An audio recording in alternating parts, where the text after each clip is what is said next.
guys, thank you for joining, and I hope this will be interesting even after lunch, when possibly I just said you guys want to maybe just sleep and digest. This talk is about explainability and transparency when we build systems that use algorithms to either make decisions automatically or help us humans make decisions. And I'll explain a little bit like why this is important, why it's a problem, and why we should care, and also how we can get to this point of explainability, and why actually there is a talk about this, because initially I wasn't even aware when I started my current project that that is a thing. And then I was like, why do we need to worry about? And then when you dive into this, it becomes quite complicated and quite complex. So I want to, and you are in the right talk. So those who've seen the lightning talk yesterday, it's a little bit of a repeat, but it sets a nice scene for it. So yesterday and Amsterdam, a couple of weeks ago, I gave this talk about existential risk, and I'm basically saying, look, that's for now, for 3 minutes only, let's talk about the end of the world quickly. And my first question usually is like, who in the room is doing anything at the moment with machine learning, data science, algorithmic decision making? Is that anyone? So a lot, right? Because on one hand, it's useful, it's what we frequently do with software, but also it's a bit the kind of flavor of the day, really. So existential risks are the things, and global risks are the things that kill off civilizations or that lead to severe problems for civilizations. So natural risks we can expect in the next 100 years with a 1 in 140 chance to be hit by another mass extinction asteroid. That would be the 6th one, like in global history. Biotech, we have in the UK alone around 100 incidents in high containment facilities in like every 5-year time span. That's a pretty abysmal record. Whether you believe in the thing where corona comes from or not doesn't matter. We have these incidents in high containment facilities here. Physics experiments, is nothing happened yet, but when CERN was launched with the Large Hadron Collider, there was deep research into whether there would be micro black holes created as part of the particle collisions. That would have been planet-ending bad, didn't happen. There is a theory that these experiments might trigger vacuum decay. That's where you bring the energy level of the universe a level down, and that's the universe ending bad. So hopefully that doesn't happen, but if it did happen, we wouldn't realize, so it doesn't matter. There is always nuclear annihilation and, of course, runaway greenhouse, so global warming is a concern. And then finally, there is the one that's related to this talk, unaligned AI. So there's this theory, this hypothesis that at the moment we have algorithms that are fairly intelligent, but some are not, but on very, very specific, very narrow tasks, right? In some cases, they're better than humans, in many they're not. And we're working towards what's called general artificial intelligence, which is basically a human level of intelligence across a wide range of domains. So I can't only, as an algorithm, just classify cat pictures, yes or no, but I can also, make coffee, fold proteins, make music, whatever, a little bit like a human. And then the theory is that right out of that, we'll see automatically emerge, this theory, and it's very controversial, we'll see superintelligence arise, which is an intelligence level beyond humans, which we can't really imagine. It's a bit like the difference between us and a flatworm or a mouse or something, right? And the theory there is that even if that isn't outright hostile, and there is good evidence that it wouldn't be, it just wouldn't care about us and it wouldn't share the same goals, and that can become problematic. Now, this is all a little bit maybe hypothetical, but the reason why we're talking about this is that there's the Fermi paradox, and Fermi looked kind of at the universe and said, look, the universe is so old and so big, there should be life everywhere, but we're not seeing this. So why is that? And there's a couple of hypotheses. One is the great filter, where the idea is that you have to go from non-animate matter to life, to intelligent life, to technology, to civilizations that do run around in space and broadcast into space, that there are these stages. And maybe these stages are really, really hard to overcome. So the theory is that either we are the only ones who ever evolved as intelligent life, and there's just no one else because the genesis of life is really, really hard, or maybe there is the other extreme, that there is or has been lots of life. So life pops up left, right, and center in the universe. But then when civilizations hit this point of technology where we are right now, then they encounter these dangerous technologies. They double in them, and they fuck up, and they're gone. So this is where nanotechnology wipes you out, or biotech wipes you out, or you mess with your genome, or whatever it might be, right? So the science of existential and global risk is kind of discussing what should we do to mitigate these risks, right? So if this is true, what I've just said, then this matters because we have just started as humans to dabble in all these technologies. And forget the global existential risks. They might be very unlikely. I mean, they're one shot, so we really want to control them because if you get it wrong, you're fucked, right? But even minor fuck-ups like global warming or having an algorithm that influences elections, those things can severely impact individuals' lives, democracy, society in general, the economy. We have seen algorithms that were like fast trading and making algorithmic trading decisions, and within minutes there were kind of billions lost, right? So even minor fuck-ups with algorithms can have a severe impact. So this is why transparency and explainability matter when building AI-driven systems, because they allow us to, is one area of how we can mitigate some of those risks when we come to AI algorithms. And I'll go a little bit more into this in detail. I'll switch over now to the actual topic at hand, and then I'll give you the end of the thing we've just seen at the end. So there's a little bit of a curve here. So the reason why I got involved in this is that I'm currently working with a client who is building assessment products for English language. And initially I thought, well, it's just a machine that assesses someone's language proficiency. How well do they speak English? And why should that be problematic? But then when you look at the use cases for the certificates that you get and the assessment you get, for instance, the tests we administer, will people allowed to study in the UK, to get citizenship or visas here? Employment decisions will be made on those, right? Do you get the job or not? Do you get the promotion? Are you allowed to work as a nurse in the UK or other countries? Then suddenly you're talking about what we call high-stakes decisions. And that can be very problematic if you get it wrong, right? So that's why, at the moment, my team is exploring algorithmic decision-making around assessment and learning, but we're very, very mindful and very careful about not introducing bias, discrimination, unfairness, etc., into the algorithm, which means we need to understand what the algorithm does and then also be able to explain it to people, like why a certain decision was derived or made by the algorithm. So if I speak to a bot and the bot says you're a B2 English level rather than a C2, then I need to be able to explain to the learner, but also maybe some regulator, why that decision was made by the algorithm, right? And I need to understand it to quality assure that entire thing. So that's what I want to talk about. Good. So I work with that team as product manager. So that's why kind of that falls under my remit. But of course, I'm supported by data scientists, and I'll talk a little bit more about how the team structure looks like in a minute, by other disciplines. So what I want to talk about is explain quickly, and I've touched on this already, what algorithmic decision-making is, why it can be problematic, how does AI feature into this? You will realize I've mentioned the term algorithmic decision-making a lot. So what's the connection to AI? What explainability, why do we want to do explainability? Also what the law says and regulators say about that. How does explainability done well look like? How do you rationalize outputs? This might not be quite clear because initially people usually think, well, it's easy, right? It's an algorithm, we can explain it. But we can't, and I'll explain why that is. And then what the benefits of this entire thing are, not just, obviously there's a link in there. If it's a regulatory requirement, the benefit is not to go to prison, right? But there is more benefits in that as well. And I hope I'll show you you'll see some examples of how explainability in practice looks like. So I'm not a legal expert, I'm not a data scientist.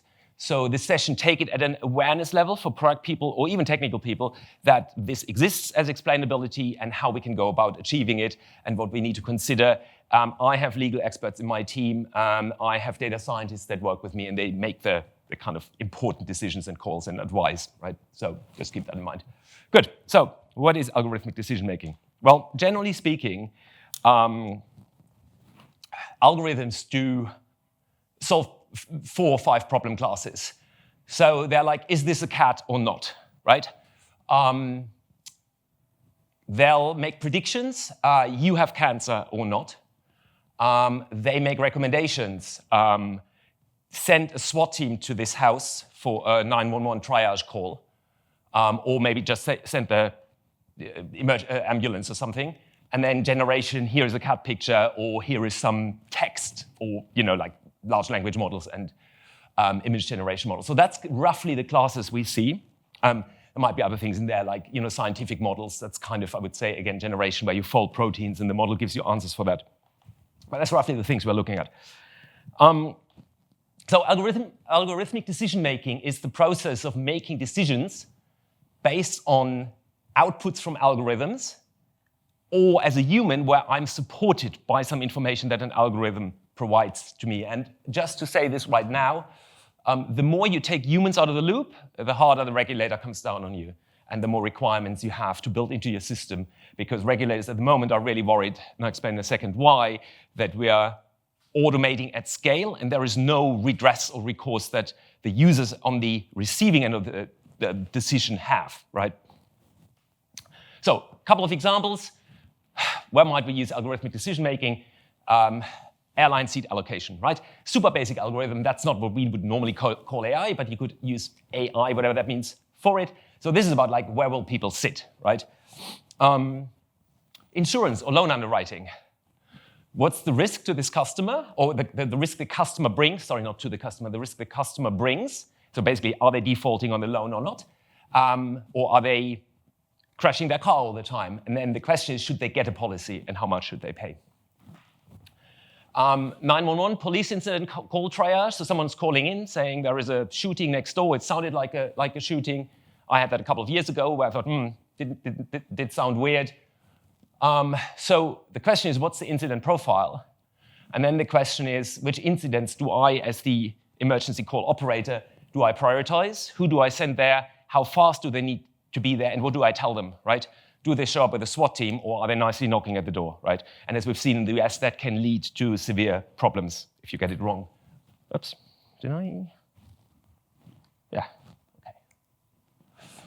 So the problem with algorithmic decision-making, the question why this is hard is to do with the question, on one hand, what could possibly go wrong for the end user?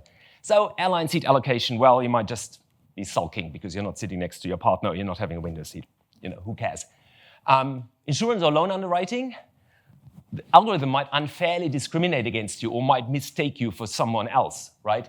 And we heard in the keynote yesterday that there is a lot of bias in algorithms, and that will lead to a problem, because then you might either not get a loan or not get a policy. You may pay a higher premium, and that eventually may have all sorts of repercussions and following effects where Cathy O'Neill, who's a writer in that space, says it's kind of death spiral of modeling, because especially if you're like socially and economically on a lower kind of level already, these algorithms might penalize you for it through higher premiums, through harsher conditions, and that makes you possibly kind of default on a payment, which then will drag you down more and more and more, and you may end up in prison or you lose your house, right? Same thing, I mentioned that already. Is this kind of a prank call? Is this doxing or swatting, or doxing, or actually an incident, and do you need a SWAT team there? So again, very, very important. This is an interesting one, very old. It's a bit overused, that example, but I think it's a good one. Chinese researcher team. Anyone wants to make any predictions? The 3 criminals in there? Any idea? Apparently. So they fed images from a police database into a machine learning model, and then also images from social media into the model as like criminals. The first set labeled as criminals, the second set labeled as non-criminals, and then trained the model based on that. And they claim they have, I can't remember exactly, but I think they claim they have an 80% correctness rate. But then again, I think we can see a lot of problems with this, right? I mean, criminal, what does that even mean, right? It depends on culture, it depends on, laws evolve all the time. How would you ever detect that from facial features? Now, you could argue, well, maybe these 3 just look guilty, but then again, they're shot in a police station. Of course, you'll look not great, right? You won't be smiling. So there is the challenge that some Western scientists have posed, is that it's basically what you're measuring is the distance, edges of the mouse to nose, tip of nose, and that kind of is what the model is actually telling you. It's not telling you whether you're a criminal. So the there's a correlation possibly, but the causation doesn't exist. These scientists are fighting tooth and nail still that this is a highly useful model, and yeah, we don't know in China exactly whether these models are used or not in the justice system. So the other thing is that automation is great until it isn't, because generally speaking, automation allows us to be fast, reliable, scale up, process loads of data, process loads of user requests or users, depending on what you do with it, right? And if there is bias in it or there are problems in it, because it's automated and it's a machine, you can correct for it, right? So in my industry, when we don't use automated systems, we have examiners or invigilators, and they will examine you or mark your work, and then we double mark. In some cases, we triple mark if there are discrepancies. We also move the humans around, and by that, because we know that our examiners and teachers and assessors are not perfect, but by moving them around, by triple marking, we're basically balancing the error out, right? Also, we have hundreds of years of experience with how humans mark and the biases in there. So we think that's actually, the human assessment is not perfect in no shape or form, but we know roughly what to expect from it. Whereas with the machine system, right, at the moment, because they're so new, and it's very easy to introduce bias, and sometimes the bias is very hard to detect, we actually don't really know exactly what they're doing, and that's where kind of the problem here comes in. As these systems become more powerful and scale up, their reach and their impact is just much stronger. The other thing we have is we have two biases that come in. We have pro-machine bias, where people believe that whatever an algorithm says is more reliable, more accurate than what a human would say. That's a bias we have in us humans. But we also have the opposite, where we mistrust machines by definition, where we think machines need to be absolutely perfect before we can use them, right? So these two biases, together with the kind of novelty of the technology, make it really, really difficult.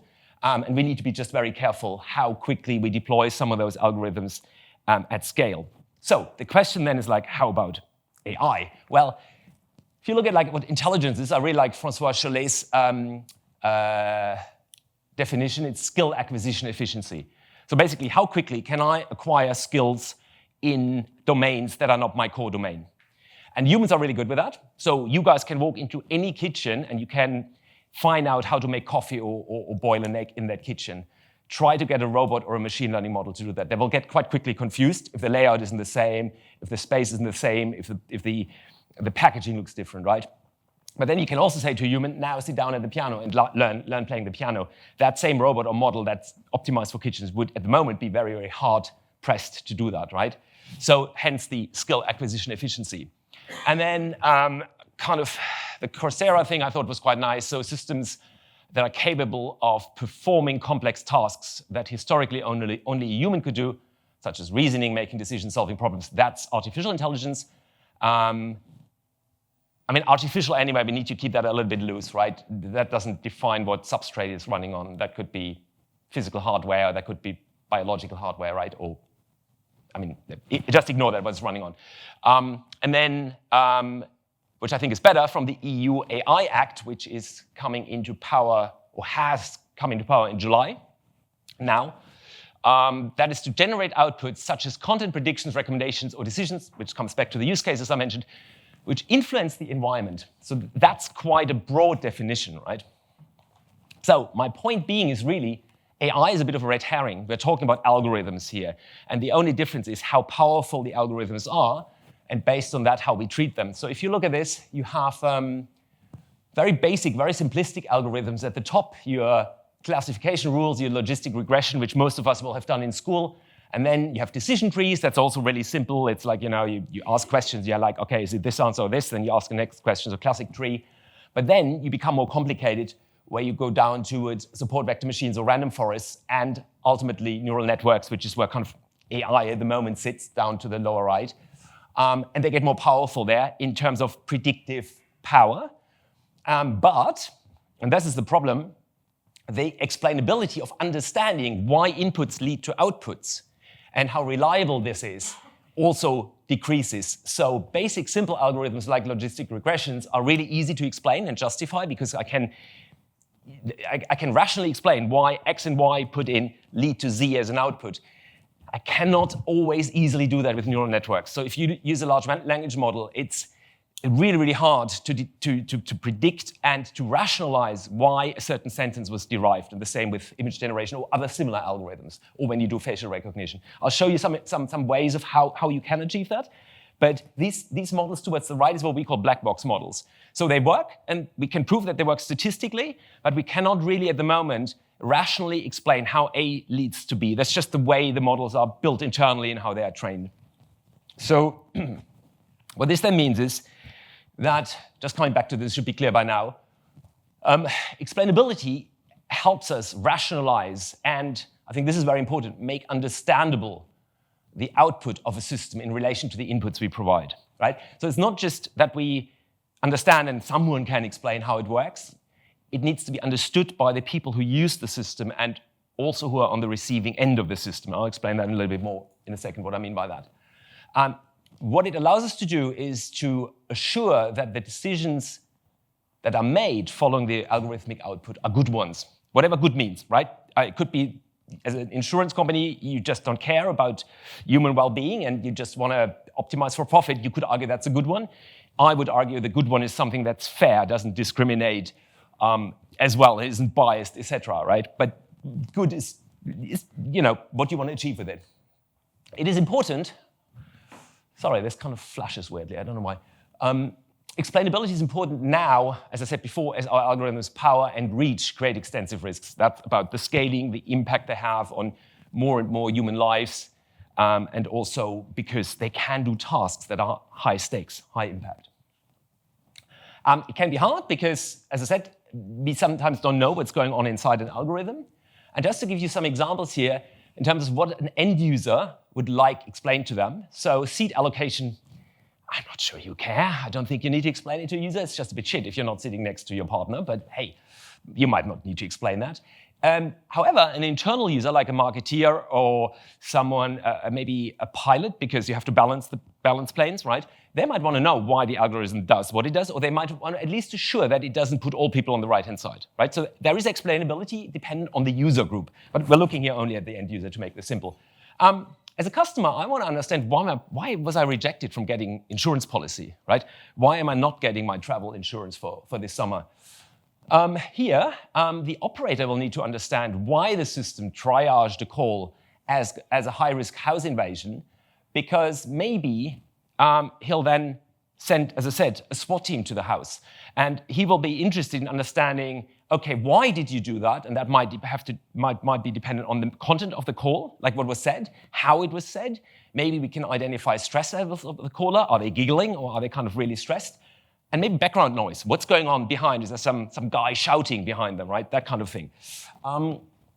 Cancer diagnosis, a radiologist and an oncologist will want to understand if the system looks at scans, X-rays or something, and says, look, this guy has brain cancer, you will want to know why and what the system saw in the visualizations to come to this conclusion, right? This is, again, to make sure that you're making the right choice and that you also can explain it to the patient and say, look, this is what we saw.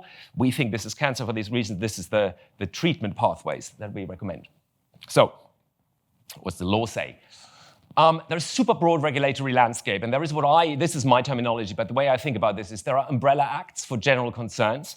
So this is GDPR, for instance, or CCPA, like privacy protection, consumer data protection. And these two acts protect the individual's rights to privacy. And they, funnily, have an impact on AI.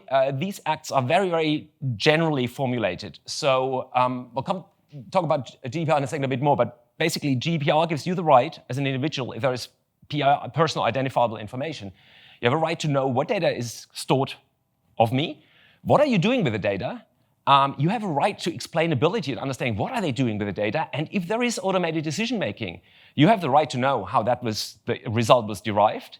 Although GDPR doesn't talk about AI or algorithms, it's super generic, right? And they also say that you have a right for correction and to challenge results and the data that's stored about you. So even GDPR, without any AI-specific regulations, covers a lot of that. And then we have AI acts. So the European Commission AI Act, EU AI Act, that just came out. I'll show you in a second what that says, but that's more specific about AI.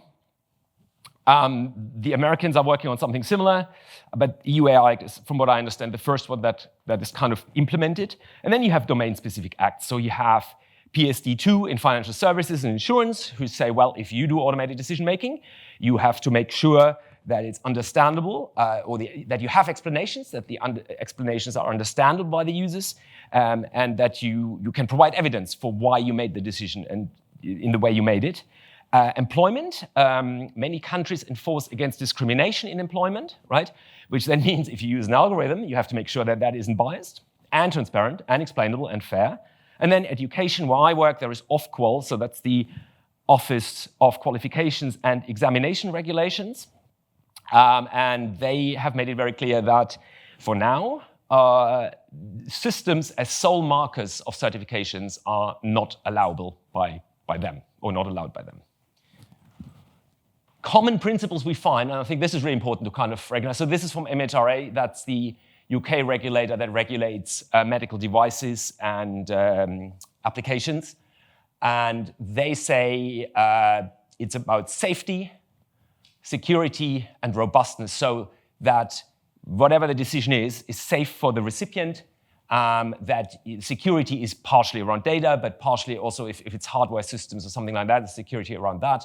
So if you have an algorithm in an MRI scanner that you're not, or CT scanner rather, that you're not inflicting insane amounts of radiation on the person.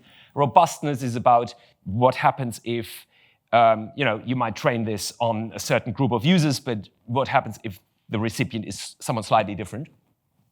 So flexibility of the algorithm, transparency, explainability, fairness, accountability. So you have the ability to know who's worked on this, who can help you if there are problems with this, and the overall governance, and then, contestability and redress. So that's quite a deep statement, I think, and that puts a lot of obligations on us building those systems. So just quickly, the EU AI Act, they talk about proportionality. So if you have low impact and it's just for research, maybe you don't need to care that much. But if it's something that is so if you look at the classify systems by these on the right-hand side, unacceptable risks. So there's some stuff that's where AI and algorithmic decision-making is prohibited. So social scoring, for instance. Profiling is also quite unliked by these guys. Very different in China, right? High risk, and this is really interesting. They're high risk, but most things that really matter, that we build, fall into high risk. So this is about education, legal, law enforcement, medicine, all those systems, banking, insurance. A lot of those fall into this category. And there you need to make sure that you have the right risk mitigation in place, that you are transparent, that you have human oversight. So anything that can cause significant harm, and significant harm in that definition is not me kind of getting my head chopped off or something like that. It is impact on my life, my livelihood, or my well-being. So it's really, really broad. And then below there are systems like limited risk. That's where you have a chatbot or AI-generated content where you just need to say, well, you're using AI and this is the problems with it. And then they argue spam filters or AI in video games, you don't have to do anything. Finally, military applications are totally out of scope. So you can basically do whatever the fuck you want to do, but that's clear, right? That's military applications, and we don't regulate those, which is a bit of a problem, but hey. GDPR, as I said, that's not AI specific, but they talk about the right to be informed, access to data, the right to intervention, and the right to object in certain cases, not always. So a bank has, if they do a fraud check on you, you can't object to that. But there are certain areas like profiling and biometrical use of data where you can object, or certain marketing opt-ins and that kind of thing. So as I said, AI again you can see is a red herring. It's all about algorithms, and really be careful when you make life-changing decisions, and that applies at a broad range of levels. Right? Was for us kind of the guiding principles. Like, are we doing something that affects people's life and liveliness? If yes, then we need to be careful. So what's a good explanation? A good explanation allows users and recipients of algorithms and decisions to understand outcomes and optimize for positive ones. Right? So good explanation allows you to do that. Really understand what the system is doing, why it's doing, and how I can use the information to achieve the goal that I want to achieve. That means that we need to tailor the way we provide explanations to the respective user. This is really important that there are usually multiple types of explanations you need for a system. So they need to be user-centric. So if I'm a data scientist, I want a totally different level of explanations than if I'm just the end user, say an oncologist, versus if I'm the patient, right? There's different levels of explanation, different levels of detail, different levels of language, wording, visualization, right?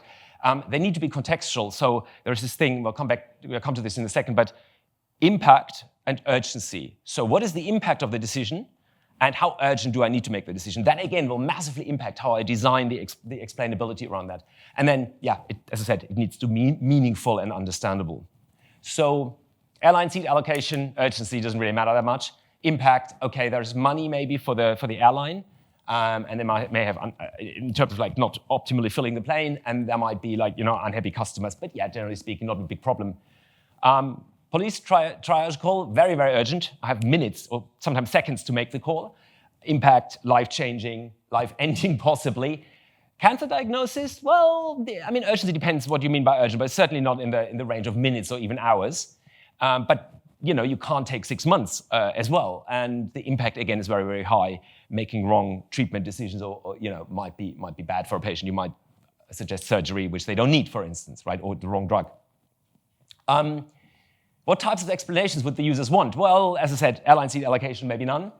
For insurance or loan underwriting, they would like a justification for why am I not getting the policy, but it's medium level. They don't need to know the detail. They don't want to go into like your low level of the data, but they might want to know why, as coming from a certain professional group, why am I paying more for the car insurance than someone else, right? They might want to know that. Here, you want minimal information for fast decision-making, but you want easy to absorb qualifiers. And I'll show you something there in a second, what I mean by qualifiers. But it's basically, I need to give the operator something where they can quite quickly see why did the model make the decision, what were the factors that influenced that. And you also want with that, you definitely want some confidence level around that, right? The model might say, well, I'm really not sure about this. Or the model might be like, no, I'm 100% sure. And that will make a big difference, right? So this is also about focusing on the impact or adverse impact that the decision can have. And then cancer diagnosis, very, very similar. So here you might want to focus more on the supporting detail. So you might want to say, and I'll show you a real example about how that explainability looks like in a minute. Where you might really want to say, the model detected this in your scans. Here are the areas.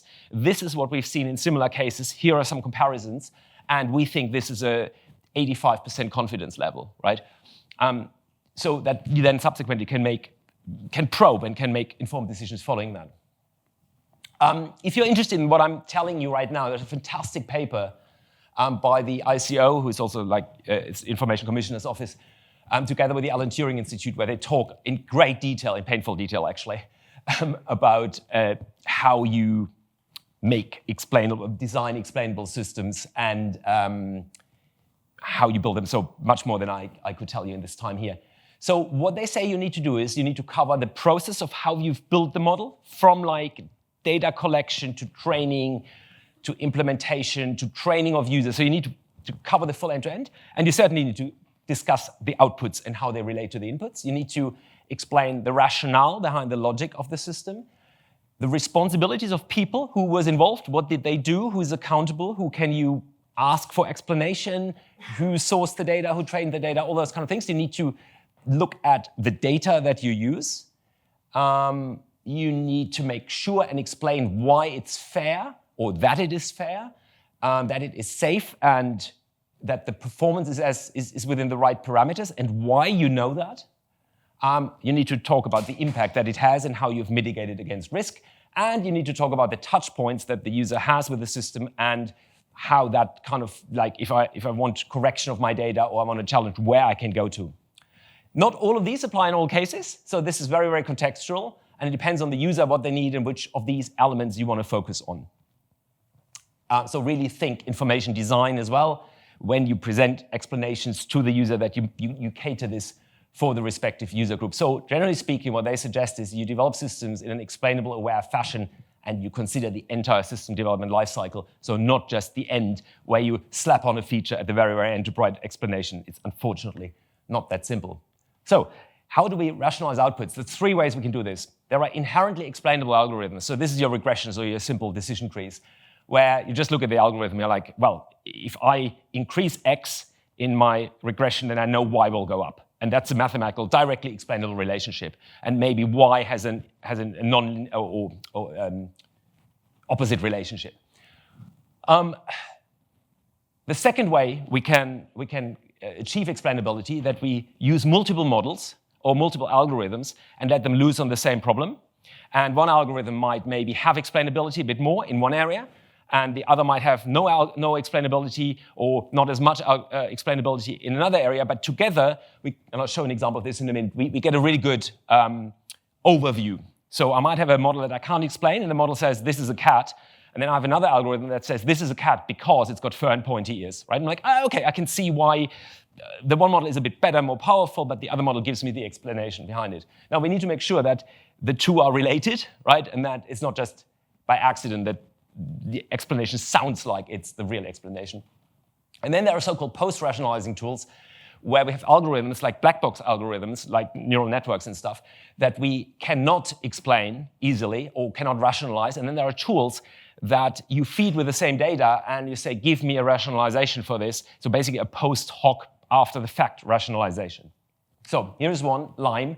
So what that does is, imagine you have a data results domain where if you're an X and you fall into the red area or orange area, then you're a cat, and this is a cat picture. If not, then you sit outside, right? And you want to explain the big X. You want to know why is that a cat. So what you can do with Lime, it will sample local instances around that data point to explain, and will put a linear regression through that, which I can then explain and can say, following this is an explainable result. However, the important thing is this is only a local explanation. It doesn't explain, this regression line doesn't explain any data points that sit on the other side. So this is an okay explanation for very specific instances, but it's not an explanation for the entire model, which comes with problems, right? But this is one way to explain why that point X was deemed to be a cat, for instance. There's another way where you can. So this was a model that determines COVID mortality based on a number of input variables, or features as we call them. And then you can let the SHAP algorithm loose on that on the data, and can say, okay, tell me how the various input variables or features, how important they are individually for a certain prediction. And you can then say, well, if a person comes in and they are relatively old, we see, because it's red on the right, we see that age plays a major factor in this. So I can then say, well, okay, so this person is old. They said he's got high COVID mortality rate. Therefore, that seems reasonable because there is a correlation there. Strangely, oxygen saturation, because it's blue, that means it's got high oxygen saturation, have low, am I getting this right? Have low impact. So it's the other way around. So this is counterintuitive, which would basically then mean I want a scientist to look at that model because there's something not quite right. I would imagine that someone, if they have low oxygen saturation, that is also increasing my mortality rate. But this is not what this model predicts here. So that is a thing where the explanation has given me something where I'm like, actually, I want to look into this, right? I'm not quite sure. Something that's maybe a little bit easier to explain is if you have cancer scans. So here on the left-hand side, what you do is you can do something which is called salience mapping, where there's basically a heat map or a highlight of where the model says, because of these things in color, this is why I think this is cancer. Now you as a human can make a decision based on this, right? Whether I'm right or wrong, and then it gives you kind of confidence levels. The other thing is on general image recognition, where you basically have, what's this? Where you have an algorithm that overlays the same heat map on top of this image to say, where is the kangaroo, right? And you can then see, is that correct or not, right? So the algorithm tells me there is a kangaroo in the picture, and it says, this is what you need to look at. Then I'm like, yeah, okay, that algorithm seems to be right? So that's how we can build explainability support into models. And of course, as a statistician or scientist or doctor, you will want much more about, you will want confidence levels, and you might want to see other examples. Or in some cases, you give the practitioner's functionality in the hand where they can exclude certain variables or where they can tweak the data set to see, well, if I change this, is this then kind of still within the classification or the decision, or does it change anything, right? So some interactive tools can be really useful there as well. And again, this is complicated, so I'm not telling you this that you kind of know how to use this. This is more have awareness that these things exist, and then, as I said, speak to the data scientist of your trust. Really good, in the same paper I mentioned earlier, there are two chapters. One explains the most common algorithms and how explainable they are and why they are not. And then another annex talks about models that, like the ones I just showed you, that provide this additional explainability. Might just be good for awareness if you're interested in that kind of thing. So, to kind of wrap this up, what are the benefits of explainability? Well, compliance. If you have to do it, you won't get sued. Governance, you know what you're doing, you have control internally over your data, how it's built, how it's deployed, who's using it, that they're using it in the correct way. You get trust and reassurance by the users and the recipients of this information and those who are impacted by it. I think you get better outcomes if you understand what you're doing and you can make sure that it's quality. Ultimately, I think, leads to human flourishing. If you're interested in that kind of thing in compliance, the previous talks I did kind of nicely related to that. I'll share the deck anyway afterwards. Final example. So my current project, as I said, is this kind of learning an assessment product with British Council, and where we will ultimately do high-stakes assessment, focusing initially on employment scenarios. So I want employment in an English-speaking country. I need to take this test, and the test will be machine-marked, right? So what we did there, I should also say, we have seen, I'm not sure whether you're aware of the scandal that was with ETS and the Home Office, where they revoked, this was in 2011, they revoked, I think, around 15,000 visas of students and people in the UK because they felt that there was fraud in one of the manually run English test centers, or in tests, not test center, multiple test centers. And then they looked at the data and they realized that, as per their data analysis, 97% of the people had cheated. But they kicked all of them out, or people lost their visa. Some people killed themselves over it because they were embarrassed in front of their parents and stuff. It's really bad. And the Home Office just like, yeah, we have the data. We revoked those visas. And also this business now has lost their license because there was too much fuss around it. But lawyers are now looking into this, and they're suggesting that what it was either a technical fuck-up, because what they argue is that if all of us took the same English test on the same day, we all have in the database the same audio file. So they say you all have cheated because you can't have the same audio file. But the lawyers argue that this was either a technical fuck-up where the same audio file was stored for everyone, or maybe that which we know happens in this industry, there's like massive fraud around that industry because it's so life-changing for people to go to other countries, right? That maybe there was fraud, but it was done at test center level. So you end up at the test center, best intentions, and then there are some people cheating, and they're just like, oh, we give everyone the same perfect audio file. So that you were not cheating deliberately, but you kind of fall in the same category because of the evidence, right? And that's still ongoing. So what I'm saying here is we need to be really, really careful with this. This wasn't algorithmic, but it shows the impact that these industries can have. And so what we did is we had right from day one, we had our ethics department with us, risk department, compliance. We have inclusion and diversity with us. We also have a legal firm that we have as legal counsel that we regularly speak to. So, and we build that just in as a continuous process. And they're actually really good to work with. If you involve them, it's not this nasty compliance review that happens after the fact, and where you then have to redo most of the application because you didn't talk to them earlier, right? You build it into the process, and then it becomes actually quite nice to work with them. So this is what I said, like following why this is so important, because our regulator doesn't allow us at the moment to do marking solely based on just humans. So we will have, based on machines, so we will have humans in the loop. And they're very aware that this is precautionary. So I think as time will evolve, they will relax that rule. I flashed that up quickly, but I think we've spoken about this. So it's really important that the outcomes that we create through algorithms are non-discriminatory, that they're safe, that they're supportive. Tread with caution, especially where there are high-stakes scenarios. Build this explainability in, make it targeted to users. And sometimes this Turing office document says, avoid the temptation of AI at all. You might not always need the coolest, most shiny, most modern algorithm because A, there are simpler algorithms that are equally powerful, and also the cost and benefit and the societal impact, and we heard, I think yesterday as well in the keynote about like energy impact of training models. Sometimes these powerful models aren't necessary and they're not really good for us and you don't need them, right? So choose the right model and then consequently choose the right explainability approach. So just to bring this quickly back, 30 seconds. So this is what I was saying. Read that book by her, Cathy O'Neill, Weapons of Math Destruction. She talks more about the risks of algorithms. And yeah, what I was saying yesterday, let's, with the technologies we use, let's be careful and not mess up and destroy the future we have. Build awareness, this is what we've done today. Find mitigation strategies, which is hard because sometimes has to do for technologies that don't exist yet. Have those frameworks. And unfortunately, we'll have to do some of that at individual, local, and global level, and humans are not that good at.